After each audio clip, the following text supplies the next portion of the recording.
दिल्ली में 15 दिन के लिए मैगी पर लगी रोक, बाद में नया उत्पाद बेच सकेंगे नेस्ले। दिल्ली के स्वास्थ्य मंत्री सत्येंद्र जैन ने दी जानकारी। नेस्ले अधिकारी ने सत्येंद्र जैन से की मुलाकात।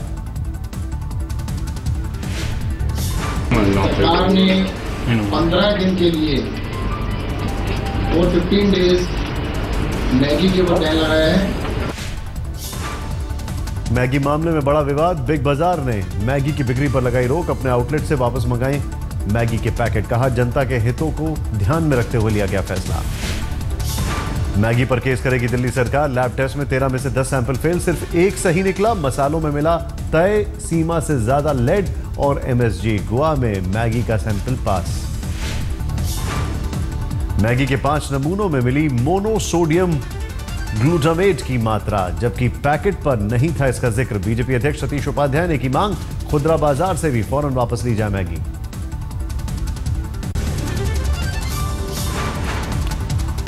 मैगी विवाद का नेस्ले के मार्केट पर दिखा बड़ा असर। शेयर बाजार में 10वीं सदी से ज्यादा गिरे नेस्ले के शेयर। यूपी के मुरादाबाद में मैगी के खिलाफ कांग्रेस का प्रदर्शन। पार्टी कार्यकर्ताओं ने डीएम आवास के सामने चलाए मैगी के पोस्टर। यूपी के बाराबंकी में मैगी बनाने वाली कंपनी के खिलाफ केस। यूपी सरकार ने सीजीएम कोर्ट में दर्ज करवाया आपराधिक मुकदमा। राजस्थान में भी शुरू हुई मैगी की जांच। नागौर में नष्ट कराए गए 1200 पैकेट। सभी जिलों में चलाया जाएगा अभियान। देश में नेस्ले कंपनी की बढ़ती जा रही है मुश्किल। पश्चिम बंगाल और पंजाब सरकार ने भी दिए मैगी की जांच के आदेश। 16 राज्यों ने मैगी के सैंपल जांच के लिए भेजे। आखिरकार जागी सरकार। केंद्रीय खाद्य और उपभोक्ता मंत्री रामविलास पासवान ने कहा, मैगी ही नहीं दूसरे पैकेट फूड की भी होगी जांच। यदि उसमें सामान मिलाया जाता है, जिसे लीड के संबंध में कहा जाता है, और भी चीजें हैं, तो यदि वो हेल्थ के लिए इंजूरियस है और शिकायतें आती है तो निश्चित रूप से कंपनी के खिलाफ में कार्रवाई होगी।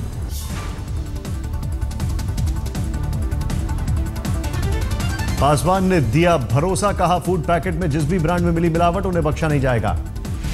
मैगी विवाद पर अमिताभ बच्चन ने कहा, 2 साल पहले मैगी का विज्ञापन बंद कर दिया था, अब उस ब्रांड से नहीं जुड़ा हूं। बोले, मुझे भी नहीं मिला है कोई नोटिस।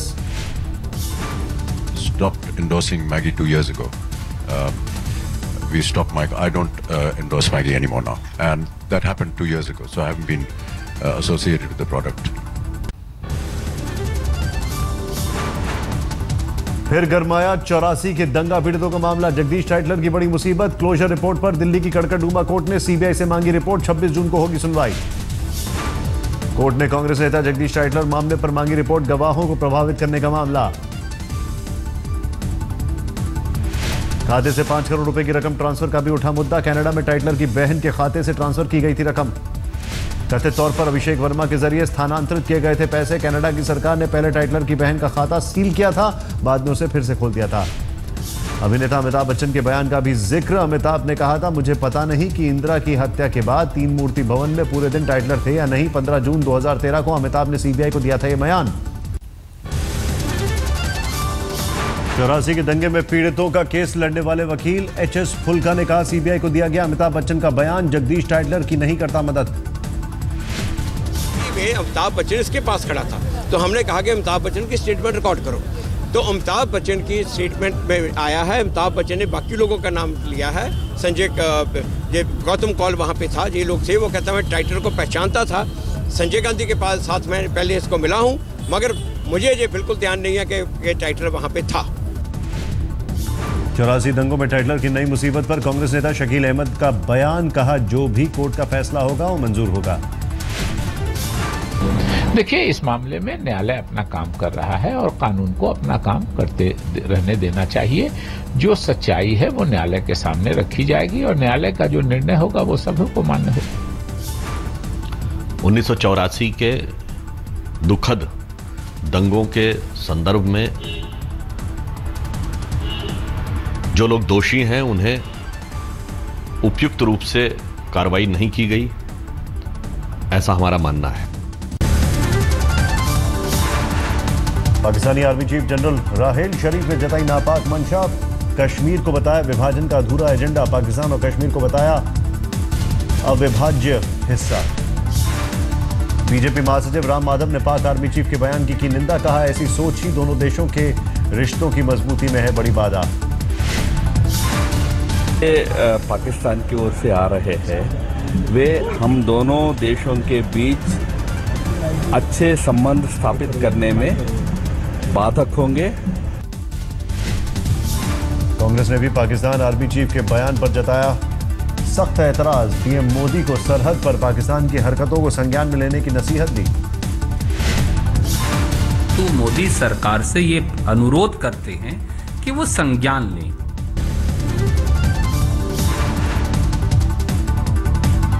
पाकिस्तान की ओर से हो रही घुसपैठ पर बोले रक्षा मंत्री मनोहर पर्रिकर, कहा घुसपैठ को लेकर हूं सतर्क, अपने एक्शन प्लान का नहीं कर सकता खुलासा।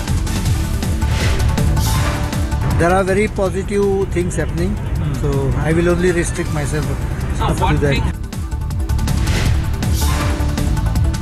विदेश राज्य मंत्री वीके सिंह ने शहीद सौरभ कालिया पर दिया बयान, कहा पाकिस्तान ने किया था मानवीय कृत्य, हर युद्ध में बढ़ती बर्बरता पर मांगे माफी। Pakistan should not only apologize for Captain Kalia's case, it should apologize for all the violations it has done right through. रक्षा मंत्री ने भी कहा हमने खोए हैं 3 जवान, कई कानूनी बाधाओं के बावजूद कैप्टन सौरभ कालिया के मुद्दे पर तेजी से हो रहा है अमल। एंटी करप्शन ब्यूरो में बिहार पुलिस के अधिकारी लाने की केजरीवाल सरकार की कोशिशों को लगा झटका। डीएसपी संजय भारती ने स्वास्थ्य का हवाला देकर आने से किया इनकार। यूपी सरकार ने ठुकराया केजरीवाल का प्रस्ताव, कहा प्रदेश में पहले से ही पुलिस अधिकारियों की कमी। केजरीवाल ने बिहार, यूपी, पश्चिम बंगाल और उत्तराखंड से मांगे थे एसीबी में भर्ती के लिए अफसर। तो वो चाहते थे कि हम कुछ अच्छे ऑफिसर्स उनको दें। मैंने कहा है कि आपकी रिक्वेस्ट आएगी, तो उसके बाद देखेंगे, हम अपनी एबिलिटी भी देखेंगे किस तरीके की है। आरबीआई गवर्नर रघुराम राजन का बड़ा बयान, पीएम मोदी के उलट कहा जनता को अभी अच्छे दिनों का करना होगा इंतजार। आज तक से खास बातचीत में बोले आरबीआई गवर्नर, जब निवेश आएगा तब अच्छे दिन आएंगे। हमने मांग को कम किया है, डिमांड काफ़ी वीक है इकोनॉमी में, लेकिन सप्लाई कई चीज़ों में भी वीक है, उस सप्लाई को बढ़ाना है। रघुराम राजन ने कहा फिलहाल हम जो कर सकते थे उसे किया, लेकिन मॉनसून, तेल के दाम और महंगाई अभी भी है चिंता का विषय।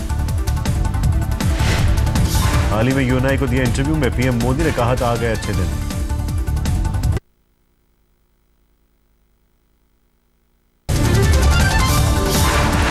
बाजार में भारी गिरावट, सेंसेक्स 351 अंक गिरकर 26,837 पर हुआ बंद। निफ्टी में भी दर्ज की गई गिरावट, 101 अंक गिरकर 8,135 पर बंद हुआ निफ्टी। बाजार फिसल रहा है, लेकिन दाल के भाव आसमान छू रहे हैं। मुंबई में दाल के दामों में प्रति किलो 30% तक का इजाफा। 90 रुपए किलो मिलने वाली अरहर की दाल 120 रुपए प्रति किलो तक पहुंची। चना दाल का दाम 68 रुपए से 78 रुपए हो चुका है, जबकि मूंग दाल का दाम 85 रुपए से 112 रुपए। देश भर के मुस्लिम धर्मगुरुओं से प्रधानमंत्री नरेंद्र मोदी ने की मुलाकात। मजहब आधारित राजनीति को बताया मुल्क के लिए सबसे बड़ा नुकसान। मुलाकात के बाद पीएम ने किया ट्वीट, विकास और तरक्की से बदलेगा देश का मिजाज, कई मुद्दों पर हुई बात। बीजेपी सांसद विनय कटियार ने उठाया राम मंदिर का मुद्दा, कहा राज्यसभा में बहुमत नहीं है, फिर भी सरकार राम मंदिर के लिए उठाए आवाज। राम जन्मभूमि का मुद्दा ये ज्वलंत है और इसको कोई भी सरकार इग्नोर नहीं कर सकती है, लेकिन सरकार के लिए कोई मुश्किल काम नहीं है।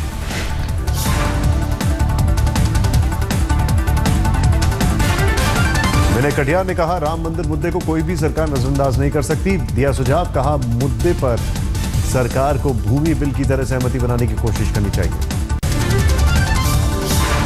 बाबरी मस्जिद एक्शन कमेटी के संयोजक जफरयाब जिलानी ने कटियार की बयान पर किया पलटवार, कहा जब कोर्ट में है मुद्दा तो सदन में कैसे कर सकते हैं चर्चा।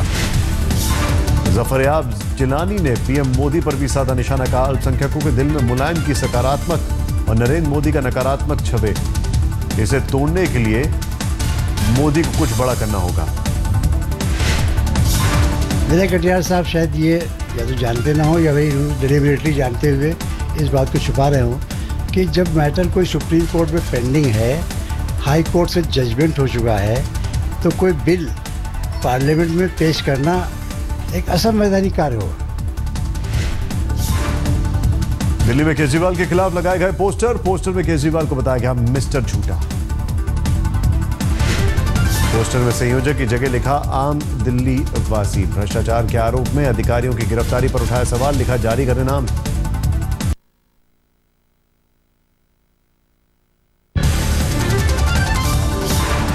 बीजेपी सांसद कीर्ति आजाद का आपत्तिजनक बना बयान, आईएएस और आईपीएस अधिकारियों को बताया अंग्रेज की औलाद। इस तरीके से थोड़ा ना होगा, क्या मजाक समझाएं? अंग्रेज मर गए, औलाद छोड़ के पाले हुए फिर रहे हम लोग। कतर सरकार के खिलाफ दिल्ली में भारतीय मजदूर संघ का प्रदर्शन, मजदूरों की हत्या का उठाया मुद्दा। थम नहीं रहा है आईआईटी मद्रास में स्टूडेंट ग्रुप पर प्रतिबंध का मुद्दा, चेन्नई में ऑल इंडिया स्टूडेंट फेडरेशन ने किया प्रदर्शन।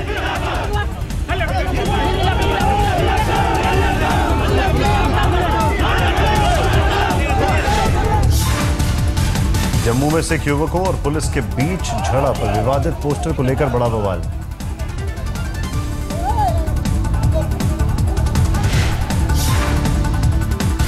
अहमदाबाद में 49 देसी बम बरामद।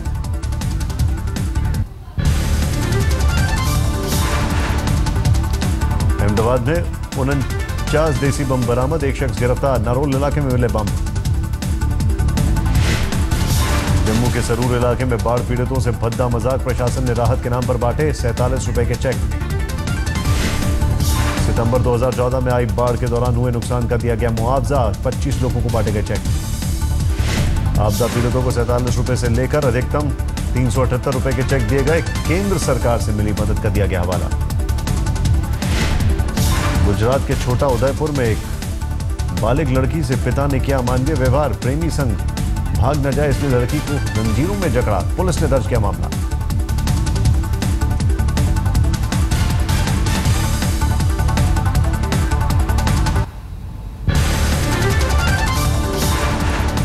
जयपुर में लोगों का सपना हुआ साकार, आज पटरी पर दौड़ी मेट्रो, सीएम वसुंधरा राजे ने दिखाई हरी झंडी।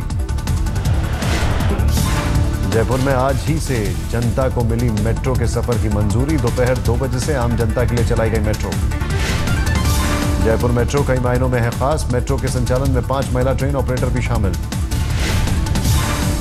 महाराष्ट्र के सतारा में गांव वालों की अनूठी पहल, करीब 300 मीटर लंबी पाइपलाइन की मदद से सूखी नदी तक पहुंचाया पानी।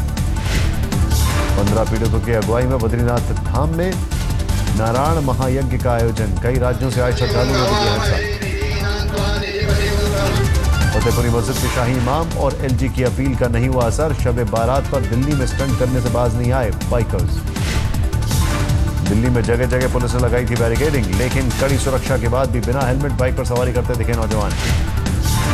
मुंबई में पुलिस की सख्ती का दिखा असर, कड़ी घेराबंदी के चलते इस बार सड़कों पर नहीं दिखा बाइक और उसका उड़दंग। दिल्ली में सरकारी अस्पतालों की फिर सामने आई लापरवाही, रात भर चक्कर काटने के बाद भी 9 दिन की बच्ची को इलाज के लिए नहीं भर्ती किया गया।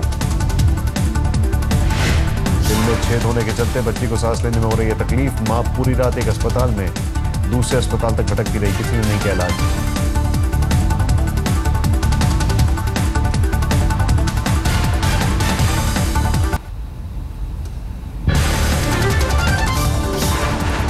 डीडी ऑफिस में मिला सुरक्षा गार्ड का शव, जांच में जुटी पुलिस, शोक में डूबा परिवार।